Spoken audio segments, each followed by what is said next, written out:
Hansel et Gretel. Il était une fois un bûcheron qui vivait avec ses deux enfants, Hansel et Gretel, à l'orée d'une profonde forêt. Après la mort de sa femme, le brave homme s'était remarié, mais sa nouvelle épouse n'aimait pas les deux enfants. Tous les jours, le bûcheron s'en allait couper du bois dans la forêt. Il travaillait dur, mais il était très pauvre. Si pauvre qu'il n'avait guère les moyens de nourrir sa famille. Et lorsqu'une grande disette s'abattit sur le pays, il ne put même plus acheter de quoi manger. Une nuit, alors que Hansel et Gretel étaient couchés, le bonhomme dit à sa femme : « Qu'allons-nous devenir ? Comment nourrir nos enfants alors que nous n'avons plus rien pour nous-mêmes ?»« J'ai une idée, » répondit la femme.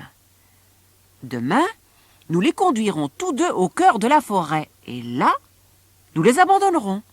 Ils sont jeunes et forts, ils pourront se débrouiller. » Horrifié, le bûcheron leva les bras au ciel. « Mes enfants, tout seuls dans la forêt, dévorés par les bêtes sauvages, comment pourrais-je faire cela ? » « Alors, nous mourrons de faim tous les quatre, » fit sèchement la mégère. Les deux époux se disputèrent un long moment, mais la femme était si dure et si entêtée que le malheureux père finit par céder. Cependant, Hansel et Gretel, réveillés par le bruit de la querelle, avaient tout entendu. La fillette, effrayée, se mit à pleurer, mais son frère lui chuchota pour la consoler : « N'aie pas peur, je sais ce que nous ferons demain. » Quand tout le monde fut endormi, le garçonnet se glissa hors de la maison. Des centaines de petits cailloux blancs étincelaient au clair de lune. Il en remplit rapidement ses poches, puis retourna se coucher. Au matin, la marâtre secoua les deux enfants sans ménagement. « Réveillez-vous, paresseux !» leur cria-t-elle. « Nous allons chercher du bois. » Elle leur remit un minuscule morceau de pain pour leur déjeuner et tous prirent le chemin de la forêt. « Dépêche-toi, Hansel !» intima la belle-mère à plusieurs reprises au jeune garçon. « Pourquoi donc avances-tu si lentement ?» Mais Hansel continuait à traînailler derrière les autres, les deux mains dans les poches, et quand on ne le regardait pas, il jetait un de ces petits cailloux blancs sur le sol. Après avoir longtemps marché, tous quatre arrivèrent dans une clairière. « Reposez-vous et mangez votre pain !» ordonna la méchante femme aux enfants. « Votre père et moi, nous allons couper du bois, et quand nous aurons fini, nous reviendrons vous chercher. » Hansel et Gretel mangèrent leur pain, puis, fatigués, ils s'endormirent sous un arbre. Quand ils s'éveillèrent, il faisait nuit noire, et ils étaient tout seuls. Gretel se mit à sangloter. « Comment allons-nous sortir de ce bois ? Jamais nous ne retrouverons notre maison !» Sans mot dire, Hansel lui montra les petits cailloux blancs. Il prit sa sœur par la main et tous deux rentrèrent chez eux sans hésiter en suivant les cailloux. Quand leur père ouvrit la porte, il n'en crut pas ses yeux. Ses chers petits étaient là, devant lui. Il les serra sur son cœur, ravi que la vilaine ruse de sa femme ait échoué. Mais cette dernière leur jeta un regard furieux et les envoya se coucher. « Ne te réjouis pas trop vite, dit-elle à son mari. Demain, nous retournerons dans la forêt. Et cette fois, je t'assure qu'ils n'en reviendront pas. » Mais les deux enfants étaient encore éveillés et avaient entendu la discussion. Aussi, quand toute la famille fut bien endormie, Hansel se glissa hors du lit pour aller chercher des cailloux blancs. Hélas, la porte de la maison avait été fermée à double tour. Le lendemain, la marâtre réveilla les enfants pour retourner dans la forêt. « Hansel, décida-t-elle, tu porteras le pain de votre déjeuner. » Tout comme la veille, le garçonnet lambina derrière les autres. Chaque fois qu'on ne le regardait pas, il arrachait de petits morceaux de la miche et les jetait à ses pieds. Après une très longue marche, ils parvinrent au cœur de la forêt. Asseyez-vous et mangez votre pain pendant que nous coupons du bois, conseilla la méchante belle-mère aux deux enfants. Mais Hansel avait émietté toute la miche en route et ils s'endormirent le ventre creux. Quand ils s'éveillèrent, ils étaient seuls à nouveau. Mais cette fois, Gretel ne pleura pas. « Comment allons-nous rentrer, Hansel ?» demanda-t-elle calmement à son frère. « Avec quoi as-tu tracé notre chemin ?»« Avec des miettes de pain, » répondit le garçonnet. « Mais où sont-elles ?» insista Gretel. « Je n'en vois aucune. » En effet, ils eurent beau chercher tout le jour, de tous les côtés, ils ne découvrirent pas la moindre miette de pain. Les oiseaux les avaient picorés. Alors, Hansel et Gretel se blottirent l'un contre l'autre au pied d'un arbre et s'endormirent une fois de plus. Au matin, ils se remirent en route dans la forêt, mais ils ne purent retrouver leur chemin. À force de marcher encore, ils finirent par arriver dans une clairière, cachée au milieu des arbres. Devant eux, se dressait une maison comme ils n'en avaient jamais vu. Les murs en étaient de pain d'épices, les fenêtres de sucre d'orge et le toit de chocolat. Les enfants avaient si faim qu'ils coururent vers la maison. Hansel se mit à dévorer les tuiles de chocolat et sa sœur croqua à belles dents une vitre de sucre d'orge. Mais soudain, la porte s'ouvrit et une très vieille femme sortit sur le seuil en boitillant. « Hé, ne dévorez pas ma maison, mes enfants !» leur dit-elle. « Entrez plutôt, je vais vous donner à manger !» Hansel et Gretel la suivirent sans méfiance et lui racontèrent comment ils s'étaient perdus. La vieille leur servit des crêpes, de la crème et du lait. Puis elle prépara un grand lit et tous deux s'y couchèrent. Mais la femme était une sorcière qui se servait de sa maisonnette pour attirer les enfants.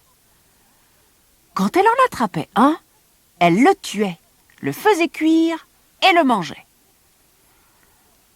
Lorsque le frère et la sœur furent bien endormis, elle prit Hansel dans ses bras et l'emporta dans une petite cage où elle l'enferma. « Cela me fera un fort bon dîner !» se réjouit-elle en admirant les joues roses du garçonnet. Quant à Gretel, la vieille la secoua pour la réveiller. « Debout! Va chercher de l'eau et prépare un copieux repas pour ton frère, afin de bien l'engraisser. » Chaque matin, la vieille allait à la cage. « Passe ton doigt entre les barreaux, que je vois si tu es assez dodu, » disait-elle à Hansel.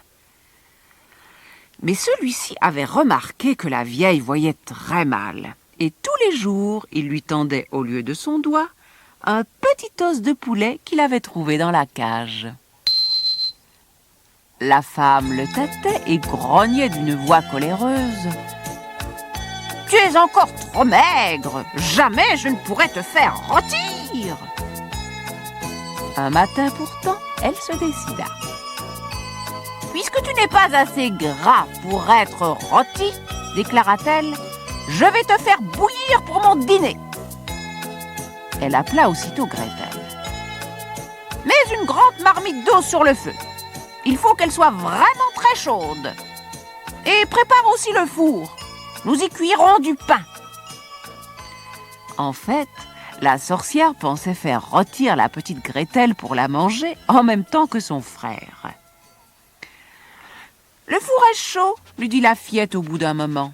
« Mais je ne sais si cela suffit. »« Petite sotte !» gronda la sorcière, « je vais vérifier moi-même. » La vieille se mit à quatre pattes devant le four et y glissa la tête.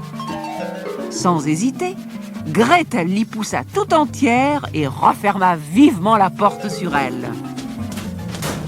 Aussitôt, une horrible fumée pourpre s'échappa du four, mais la fillette courait déjà libérer son frère.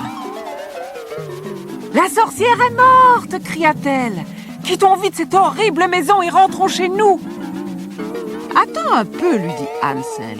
Nous ne pouvons rentrer à la maison les mains vides. Notre père n'a pas de quoi nous nourrir. Dans le coffre de la sorcière, ils trouvèrent des perles et des pierres précieuses dont ils remplirent leurs poches. Ils cassèrent ensuite de très grands morceaux de la maisonnette. Puis, ils fabriquèrent un traîneau avec le toit de chocolat et empilèrent dessus toutes les bonnes choses qu'ils purent emporter. Alors, ils marchèrent longtemps dans la forêt, traînant derrière eux leurs provisions, tandis que les oiseaux leur montraient le chemin. Lorsqu'ils arrivèrent enfin chez eux, leur père, fou de joie, les serra dans ses bras. Il n'espérait plus les voir revenir. Quant à sa cruelle épouse, elle était morte pendant leur absence. Elle ne pouvait plus leur causer de mal. On fit alors une grande fête pour célébrer le retour des enfants et tout le village se régala des restes de la maison de la sorcière. Grâce aux perles et aux pierres précieuses que Hansel et Gretel avaient rapportées, tous leurs soucis prirent fin. Ils vécurent toujours heureux et jamais plus ils ne connurent la faim. Patte blanche, chat de sorcière. Par une nuit profonde, et pour la première fois de leur vie, deux tout petits chats pointèrent le nez hors de la grotte où ils étaient venus au monde. « Que feras-tu, toi, quand tu seras grande ?» demanda le premier des chatons à sa sœur jumelle, Sorcica. « Je serai chatte de sorcière, comme maman et comme tous les chats de notre famille, » déclara Sorcica. « Je volerai sur un balai, je changerai les souris en grenouilles et les grenouilles en cochons d'Inde. La nuit, je parlerai avec les chauves-souris et les hiboux. Et quand je miaulerai, les gens penseront « Oh, voilà Sorcica, la chatte de la sorcière !» Le chaton réfléchit un moment. Puis il déclara « Moi, je serai chat domestique. Tout le jour, je ronronnerai au coin du feu. Les enfants me tireront les oreilles et m'agaceront gentiment. Je garderai la maison, je chasserai les souris et je surveillerai le bébé. Quand tous les enfants seront couchés, je me blottirai sur les genoux de ma maîtresse. Tu ne veux donc pas devenir méchant ? Non, je veux être un gentil chat et plaire à tout le monde. Personne n'aime les chats de sorcière. » Juste à ce moment, un rayon de lune se posa sur les deux chatons. Aussitôt, Sorcica fit le gros dos et cracha. « Mais tu as une patte blanche ?» Or, les chats de sorcière sont noirs de la tête au bout des pattes, c'est bien connu, et ils ont les yeux vert émeraude. Comme il faisait sombre dans la grotte, personne n'avait rien remarqué, mais dans le rayon de lune, Sorcica vit clairement que son frère avait une patte blanche et les yeux bleus. Elle se rua dans la grotte. « Maman, maman, mon frère a une patte blanche et les yeux bleus. En plus, il veut être un chat domestique. » La mère bondit hors de la grotte, la sorcière sur les talons. Elles renversèrent Patte Blanche sur le sol et se mirent à lui tirer la queue et à lui donner des coups sur la tête. Enfin, elles le précipitèrent au fond de la grotte avec les crapauds de la sorcière. La nuit suivante, la sorcière et sa chatte enfourchèrent leur balai pour se rendre sur la montagne des tempêtes en emportant les deux chatons enfermés dans un sac. Le balai fendait l'air à une telle vitesse que Patte Blanche, en regardant par un petit trou, voyait les étoiles voltiger comme une pluie de diamants. Sorcica miaulait de joie, mais lui, quand il baissait les yeux, il avait le vertige, il tremblait et des larmes de frayeur coulaient sans arrêt sur son museau. « Arrêtez, arrêtez, je vous en prie !» criait-il. Mais personne ne l'écoutait. Sur la montagne des tempêtes vivait une horrible vieille sorcière. Elle accepta de prendre Sorcica avec elle et de lui enseigner ses secrets. Mais elle refusa de s'occuper de Patte Blanche. « Un chat qui possède une patte blanche, aucune sorcière ne voudra de lui !» En effet, l'une après l'autre, toutes les sorcières du pays refusèrent d'accueillir le chaton. Alors, sa mère le ramena dans la grotte et le renvoya au milieu des crapauds. Le matin suivant, en se réveillant, Patte Blanche s'aperçut qu'on l'avait laissé tout seul. La sorcière et sa chatte étaient sorties. Une idée lui vint alors à l'esprit. Pourquoi m'obligerait-on à être un chat de sorcière? Après tout, puisqu'on m'a abandonné, je suis libre d'aller où je veux et d'être heureux à ma façon. Il sécha ses larmes, se nettoya très soigneusement le bout du nez, se lustra les poils, puis se sauva en courant. Bientôt, il rencontra une rivière à l'eau transparente, toute grouillante de poissons, dont la vue lui mit l'eau à la bouche. Justement, une magnifique truite mouchetée d'or, de rose et de bleu, venait vers lui. Patte Blanche leva une patte pour l'attraper, mais trop tard. La truite l'avait vue et s'était enfuie. Patte Blanche, la patte en l'air, perdit l'équilibre et plouf, tomba dans la rivière. L'eau gicla, mais le chaton remonta bien vite à la surface et se mit à nager, comme seuls les chats de sorcière savent le faire. Il nagea si loin qu'il arriva bientôt tout près d'une ferme où jouaient 3 petits-enfants. « Regardez !» cria l'un d'eux. « Il y a un chaton dans la rivière !»« Vite, vite, il va se noyer !» hurla un autre. Le troisième prit un bâton, courut vers la rive et repêcha Patte Blanche, tout ruisselant. « Quels beaux yeux bleus il a !» s'écria un des petits garçons.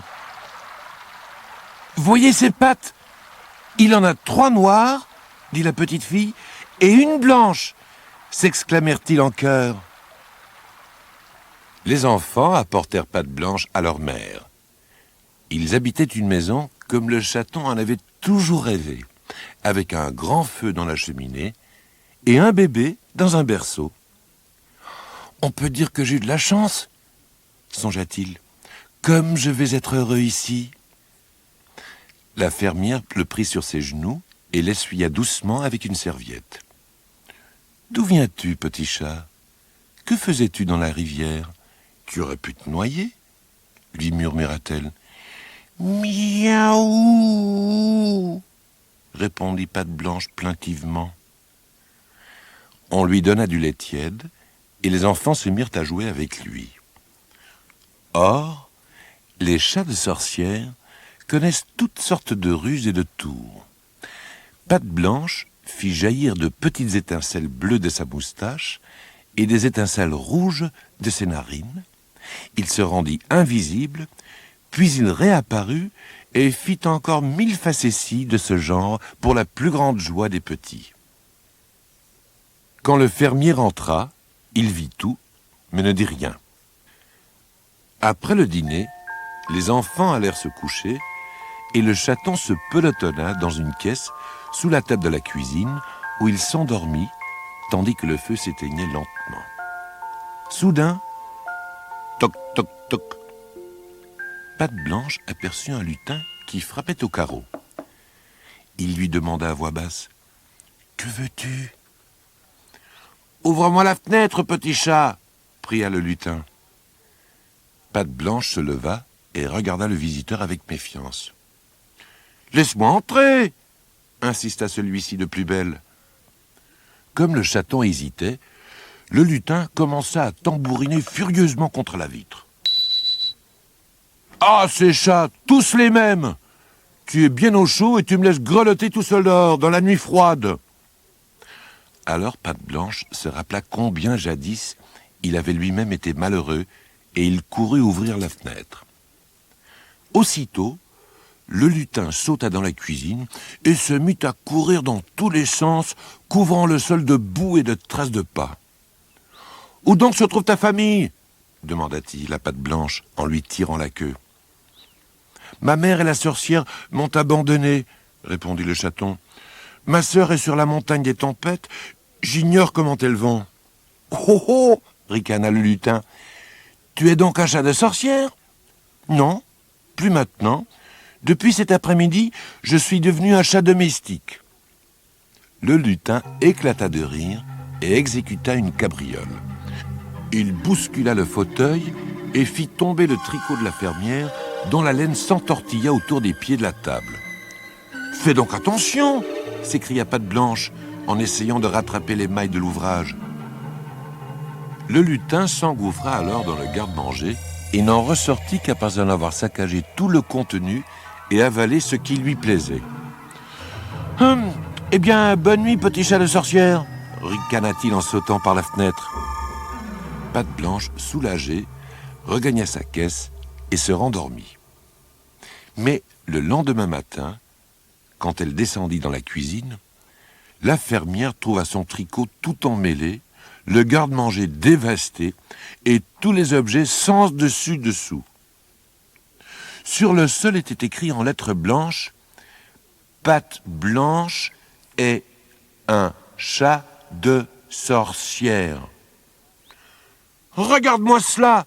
s'écria-t-elle furieuse à son mari. « Quel spectacle ! Je l'avais bien pensé !» répliqua le fermier. « C'est un chat de sorcière. Il ne peut nous attirer que des ennuis. Je vais le noyer. » Quand Patte Blanche entendit ces mots, il bondit comme une flèche hors de sa caisse et s'enfuit sur la colline. « Hier matin, j'étais chat de sorcière, songeait-il. Hier soir, j'étais un chat domestique. Quelle sorte de chat vais-je devenir maintenant ?» Et il se remit en route. Patte Blanche, chat de navire. Trottinant joyeusement le long d'une route poussiéreuse, Patte Blanche aurait bien aimé savoir quelles nouvelles aventures l'attendaient. Né chat de sorcière, il avait été pendant toute la journée de la veille un chat domestique heureux. Mais aujourd'hui, qu'allait-il devenir ? La nuit était déjà tombée quand il arriva au cœur d'une petite ville dont toutes les fenêtres étaient éclairées. On eût dit de grands yeux jaunes, souriants et chaleureux. Dans chaque maison, un feu flambait joyeusement dans la cheminée et, dans la plupart, un gros chat somnolait en ronronnant. Alors, Patte Blanche sauta sur l'appui d'une fenêtre et risqua un coup d'œil à travers la vitre. À l'intérieur, les murs de la pièce étaient couverts d'une multitude de cages et, dans celles-ci, assis sur des litières bien moelleuses, des douzaines de chats attendaient, l'œil gourmand. Un vieil homme, installé devant une table, découpait des morceaux de viande. Les chats avaient le poil soyeux, le regard brillant et les moustaches bien lisses. Patte Blanche pouvait deviner de loin leur soupir satisfait. « Comme ils ont l'air heureux et bien soignés, » pensa-t-il. « Mais quelqu'un qui a déjà tant de chats ne voudra certainement pas de moi. » Pourtant, juste à ce moment, la porte s'ouvrit et une voix se fit entendre.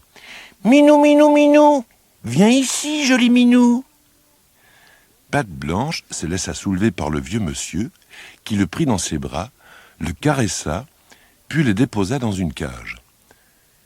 Au bout d'un certain temps, le chaton osa demander à son voisin « Mais que faisons-nous donc ici, enfermés dans ces cages ?»« Comment ? Tu ne le sais pas ?» fit l'autre en ricanant. « Eh bien, tu es un chat d'exposition maintenant. » Le lendemain matin, le vieil homme brossa et peigna soigneusement tous ses chats l'un après l'autre. Il fut bien un peu surpris de voir des étoiles colorées s'échapper du poil de Patte Blanche, mais il n'en cessa pas pour autant de lui dire combien il le trouvait beau. Et, comme tous les autres chats grondaient en sourdine, il lui glissa à l'oreille. « Écoute-les, ils sont jaloux. » « Mais que se passe-t-il donc ?» demanda de nouveau Patte Blanche à son voisin. « Décidément, tu n'es vraiment au courant de rien, » répondit l'autre d'un ton dédaigneux. « Demain a lieu la grande exposition des chats, et nous y serons tous présentés. » Le lendemain, En voyant Patte Blanche arriver à l'exposition avec les chats du vieux monsieur, les autres concurrents se mirent à chuchoter. Quel est donc cet étrange chat noir? Il n'était pas ici l'année dernière. Pendant ce temps, les juges allaient et venaient à la recherche des lauréats. Et, au bout d'un moment, ils se mirent à suspendre des petits cartons colorés au cou de certains des chats. Soudain, le juge annonça à voix haute « Hors concours, le plus beau chat de l'exposition !»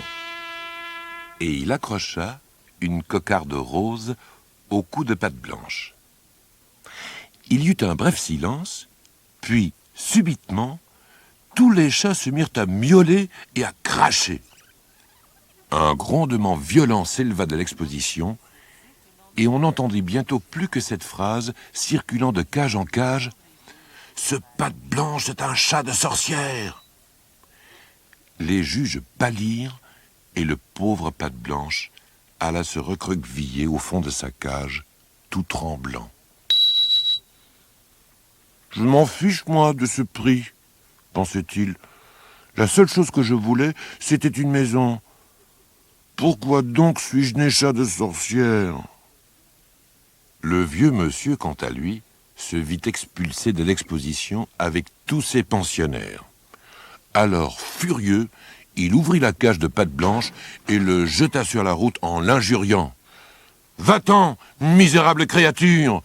lui lança-t-il en guise d'adieu. Malgré la brutalité de sa chute, Patte Blanche était ravi. Il n'aurait pas aimé rester un chat d'exposition, ni vivre toute sa vie enfermé dans une cage. Il doit bien y avoir une maison qui m'attende quelque part, se persuada-t-il, plein d'espoir, en reprenant son chemin. Il traversa des villes, visita des maisons, parcourut des fermes, mais nulle part on ne voulut de lui. Puis, un beau matin, il aperçut la mer. Elle était brillante comme de l'argent, et le cœur du chaton se mit à sauter de joie. Il s'assit sur le quai, en plein soleil, et observa les bateaux, les mouettes qui volaient autour des mâts, et les marins qui fumaient leurs pipes. Soudain, une souris s'échappa d'un tas de cordages, et le chat l'attrapa d'un seul coup de patte. « Bravo !» cria quelqu'un derrière lui. Patte Blanche se retourna. Un jeune marin le regardait en riant. « Il y a tout plein de souris sur mon bateau, la Marie Galante, et pas un chat pour les attraper. Ne veux-tu pas venir à bord ?»« Enfin, quelqu'un qui a besoin de moi !» se réjouit Patte Blanche. « Je suis sûr que cette fois, je vais être heureux. Désormais, me voilà chat de navire. » Et en effet, il navigua, et navigua encore. Il traversa des océans tout ensoleillés, il vit des îles, des récifs de corail, des lagunes pleines de lumière. Un jour pourtant, les choses se gâtèrent. Le ciel s'assombrit, le vent fit onduler la mer et l'ombre d'une sorcière se profila sur le soleil. Seule Patte Blanche la vit. Les marins, eux, crurent que c'était une mouette. Mais quand la nuit tomba, la tempête se leva. Le vent se mit à hurler et les vagues devinrent aussi hautes que des montagnes. Lorsque la Marie Galante les escaladait, le bois du bateau grinçait et les flots balayaient le pont. Plus les heures passaient, plus la tempête devenait effrayante. Cela dura toute la nuit. Mais au matin, ce fut pire encore. Et dans le fracas des éléments déchaînés, Patte Blanche entendit chanter la sorcière. « À nous deux, la Marie Galante, je vais te faire, foi de sorcière, sombrer dans la mer écumante de la plus horrible manière. » Heureusement, Patte Blanche se rappela le moyen de rompre le sortilège d'une sorcière. Il fallait sauter sur son ombre en criant « Que finisse le sortilège, la sorcière est prise au piège !» Alors, le chaton se décida. Il grimpa tout en haut du mât, faisant des efforts désespérés pour se tenir au cordage, le poil trempé et les yeux remplis d'eau de mer. Hélas, comme de grands nuages empêchaient le soleil de briller, le corps de la sorcière ne projetait aucune ombre. Soudain, cependant, les nuages disparurent. Le soleil illumina quelques instants le ciel, redevenu tout bleu. Les marins aperçurent alors Patte Blanche et ils l'entendirent crier « Sorcière, sorcière, ma maîtresse, ne me reconnais-tu pas? Je suis Patte Blanche, le chat de sorcière. Ne me laisse pas sur ce bateau, je vais me noyer. » « Mais que fais-tu donc à bord de la Marie-Galante » s'étonna la sorcière. « Les marins m'y ont amené de force, je n'ai pas pu m'échapper. »« Mais les chats de sorcière nagent comme des poissons, c'est bien connu, » dit la sorcière. « Alors saute à la mer et nage, avant que je ne coule le bateau. Je te ramènerai ensuite chez toi sur mon balai. »« C'est trop, j'ai peur !» se mit à sangloter Patte Blanche. « Bon, bon !» fit la sorcière, « je vais t'aider. Tiens-toi prête à sauter sur mon balai, je vais passer tout près de toi. » Alors, juste avant que le soleil ne disparaisse, elle s'approcha du bateau, si près que, un court instant, son ombre se dessina sur le pont. Le chaton ne perdit pas une seconde.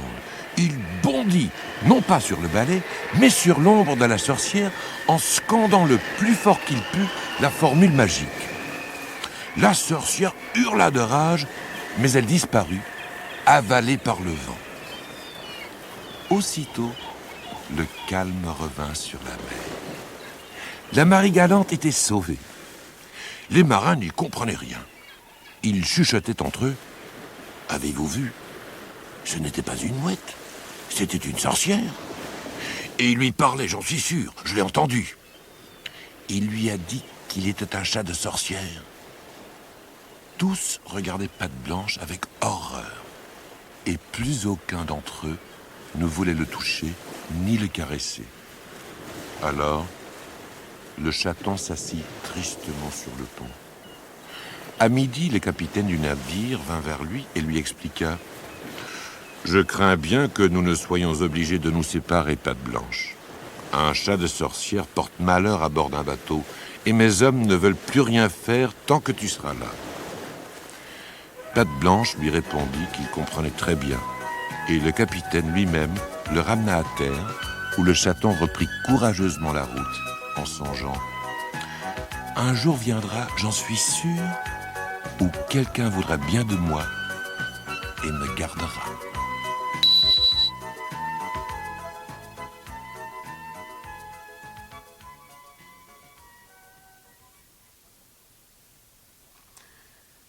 Patte Blanche, chat de princesse. Patte Blanche, le chat de sorcière qui voulait devenir un chat domestique, était assis tout seul au bord de la route quand il entendit le bruit d'un galop.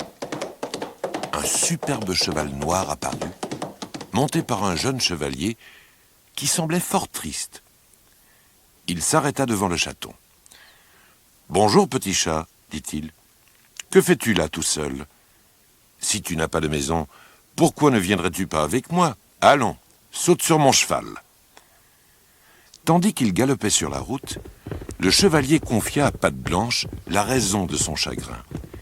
Il était amoureux d'une belle princesse, la princesse Héloïse, laquelle était enfermée dans une haute tour, enfouie au cœur de la forêt et gardée par un dragon.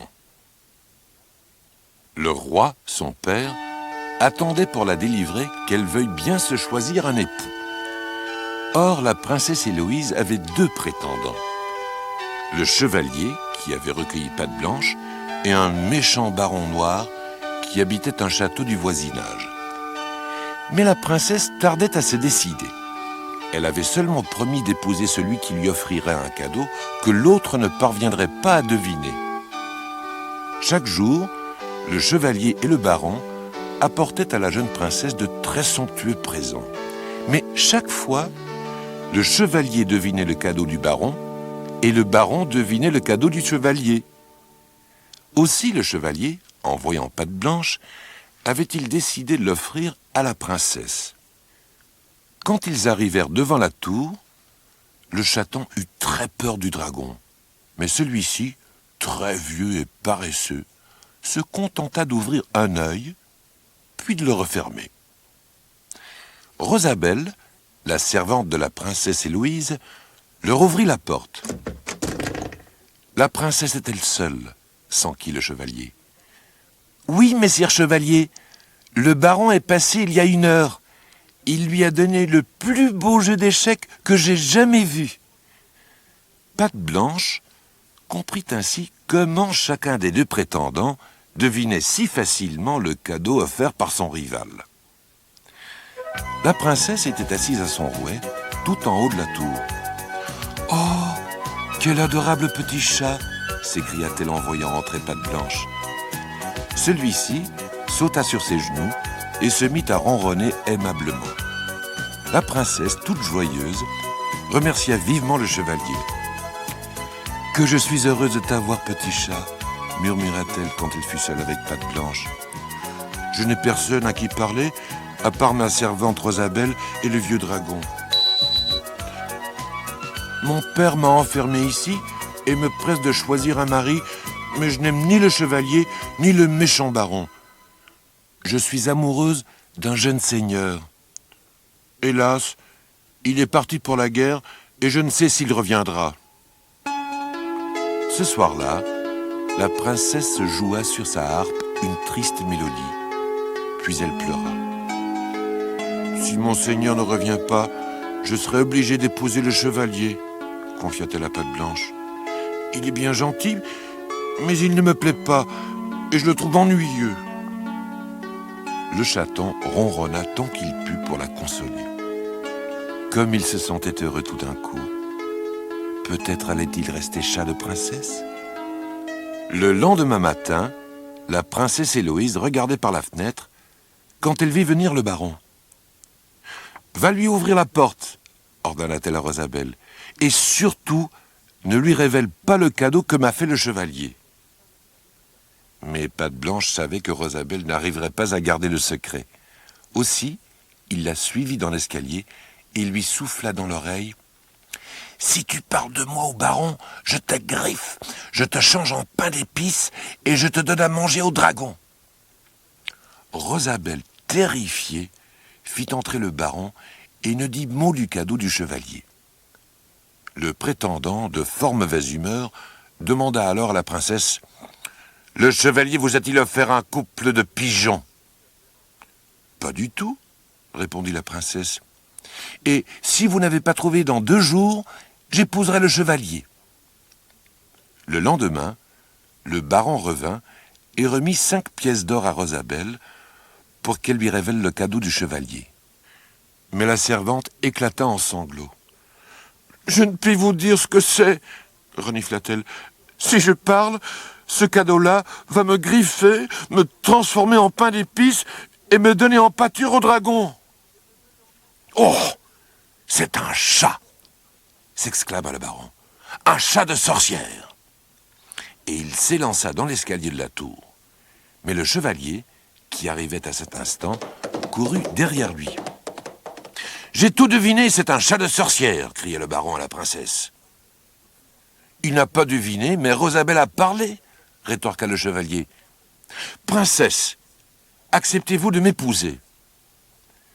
Avant même que la princesse ait pu répondre, le baron dégaina son épée et se jeta sur le chevalier. Mais pendant qu'il luttait, on entendit le bruit d'un galop. « C'est mon jeune seigneur !» s'écria la princesse Héloïse. Elle descendit l'escalier en courant et se jeta dans les bras d'un fringant cavalier. Celui-ci l'assit devant lui sur son cheval et l'emporta. Pendant ce temps, le baron et le chevalier se battaient toujours. Ils faisaient tant de bruit que le dragon finit par se réveiller. Furieux, il se leva et donna un formidable coup de queue à la tour qui s'écroula. Heureusement, Patte Blanche avait pu s'échapper juste à temps. « J'ai été chat domestique, chat d'exposition, chat de navire, chat de chevalier et chat de princesse, » soupira-t-il. « Ah, si seulement je pouvais redevenir un chat domestique !» Et il partit en gambadant dans la forêt, en quête d'un logis. Patte Blanche, chat domestique.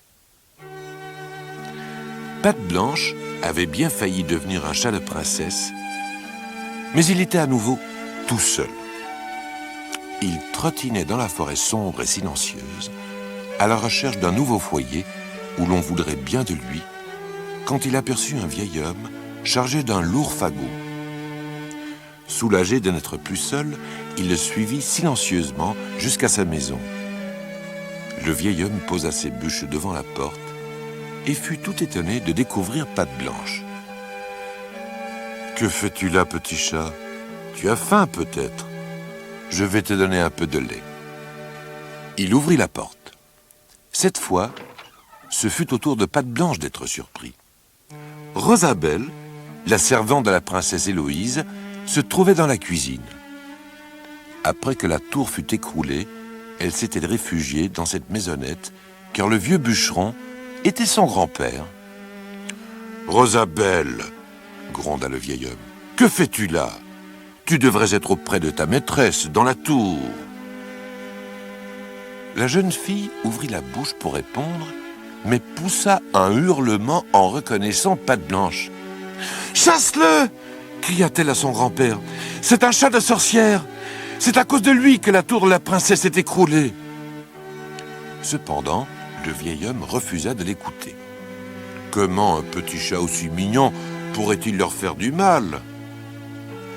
Rosabelle bouda pendant quelque temps, mais elle finit par s'attacher au chaton. Elle le caressait souvent, et elle n'oubliait jamais de lui donner un peu de lait lorsqu'elle préparait le repas. Un soir, la jeune fille demanda de l'argent à son grand-père pour acheter de quoi se confectionner une nouvelle robe. Elle le supplia tant et si bien qu'il lui remit une pièce d'argent. Quelques jours plus tard, une vieille marchande de tissus vint à passer devant la maisonnette. Rosabelle la héla. « Entrez, lui dit-elle, je voudrais vous acheter du tissu. J'ai besoin d'une nouvelle robe et mon grand-père m'a donné de l'argent. » La vieille femme se mit à ricaner. Aussitôt, Patte Blanche dressa les oreilles, car il avait reconnu le ricanement des sorcières. Rosabelle hésita, puis elle choisit un satin jaune d'or, aussi lumineux qu'un rayon de soleil. « J'en voudrais assez pour me faire une robe, » expliqua-t-elle. « Cela va-t-il me coûter cher ?»« 2 pièces d'argent, » répondit la sorcière, car c'était bien une sorcière, ainsi que le chaton l'avait deviné. « Mais je n'en ai qu'une, » déplora la jeune fille. « Vous croyez peut-être que je donne ma marchandise pour rien ?» répondit méchamment la vieille. « Attendez !» s'écria Rosabelle. « Si je vous donnais quelque chose en plus de la pièce d'argent, un gâteau, mon couvre-lit, la pendule ?» s'esclaffa la sorcière. « Je mange des baies sauvages, je dors dans les fossés et je regarde le soleil pour connaître l'heure. Je n'ai aucun besoin de tout cela. Mais je veux bien vous laisser le tissu. Si, en plus de votre pièce d'argent, vous me remettez ce mignon petit chat. »« Je ne peux pas. C'est le chat de mon grand-père, » protesta Rosabelle. « Bon, tant pis. Si vous changez d'avis, venez me voir. J'ai l'intention de passer 3 jours dans la cabane, à l'orée de la forêt. » Pendant 2 jours, Rosabelle se montra de très mauvaise humeur. Elle fit surtout la tête à Patte Blanche. Mais le 3e jour, elle sembla retrouver toute sa gentillesse. « Viens, mon petit chaton, » susurra-t-elle. « Regarde ce beau sac de velours. J'ai pensé que tu y serais bien pour dormir. Je t'en fais cadeau. » Tout content, Patte Blanche sauta dans le sac. Aussitôt, Rosabelle tira le cordon et le noua bien serré. Le chaton était bel et bien prisonnier. « Je dirai à mon grand-père que tu t'es sauvé. Maintenant, je t'emmène chez la marchande de tissus. » Quand la jeune fille et le chaton arrivèrent chez la sorcière, celle-ci s'apprêtait à partir. « Hé hé !» dit-elle. « Je savais bien que vous viendriez. » Elle prit la pièce d'argent et le sac de velours, et donna le tissu jaune à Rosabelle. Puis, elle fourra Patte Blanche dans un panier accroché au dos de son âne et se mit en route. Le chaton eut l'impression que le voyage durait plusieurs jours. Enfin, ils parvinrent au pays des sorcières où le soleil ne brille jamais. La vieille alla rendre visite à l'une de ses amies qui habitait une grotte sur la montagne des tempêtes. À l'entrée de la grotte était assise une petite chatte noire aux yeux vert émeraude. C'était Sorcica, la sœur jumelle de Patte Blanche. Les deux chatons furent tout heureux de se retrouver. Sorcica montra à son frère tous les tours que sa maîtresse, la sorcière, lui avait enseignés. Elle fit sortir des cochons volants du chaudron et changea son frère en chat rouge. « À toi maintenant, petit frère !» dit-elle ensuite. « Bah !» fit la fausse marchande de tissus. « Il est tout juste capable de faire jaillir quelques étincelles et de se rendre invisible. Il refuse de faire de vraies méchancetés. » « C'est vrai, » reconnut Patte Blanche. « Je ne veux pas être un chat de sorcière. Les sorcières sont cruelles et les chats de sorcière me font peur. »« Misérable ! Comment oses-tu dire une chose pareille ?» hurla la sorcière. Et elle jeta Patte Blanche dans son chaudron. Le chaton coula à pic, puis il se débattit de toutes ses forces et parvint à remonter à la surface. Mais pendant ce temps, le pouvoir qui faisait de lui un chat de sorcière s'était dissous dans le breuvage magique. Alors, Sorcica sauta à califourchon sur un balai et lui cria « Attrape le manche, petit frère !»